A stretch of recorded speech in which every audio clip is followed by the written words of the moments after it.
தர்மம் செய்யாமலேயே தர்மம் செய்யும் நன்மைகளை பெற்று தரும் 12 செயல்கள் நபி ஸல்லல்லாஹு அலைஹி வஸல்லம் அவர்கள் கூறினார்கள். நிச்சயமாக ஒவ்வொரு தஸ்பீஹ் சுப்ஹானல்லாஹ் என்று கூறுவது கொண்டும் சதகாவின் நன்மை உள்ளது. ஒவ்வொரு தக்பீர் அல்லாஹு அக்பர் என்று கூறுவது கொண்டும் சதகாவின் நன்மை உள்ளது.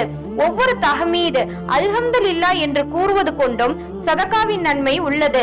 ஒவ்வொரு தஹ்லீல் லா இலாஹ இல்லல்லாஹ் என்று கூறுவது கொண்டும் சதகாவின் நன்மை உள்ளது. நன்மையை ஏவுதலும் சதகாவாகும், தீமையை தடுத்தலும் சதகாவாகும்.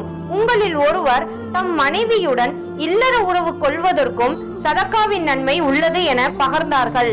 அப்பொழுது நபி தோழர்கள், அல்லாஹ்வின் தூதரே, ஒருவர் தம் இச்சையை நிறைவு செய்ய தம் மனைவியுடன் இல்லற உறவு கொள்கிறார், அதற்குமா நன்மை உண்டு என வினவினார்கள். அதற்கு நபி அவர்கள், ஆம், அவர் தம் இச்சையை ஹராமான விலக்கப்பட்ட வழியில் நிறைவேற்றி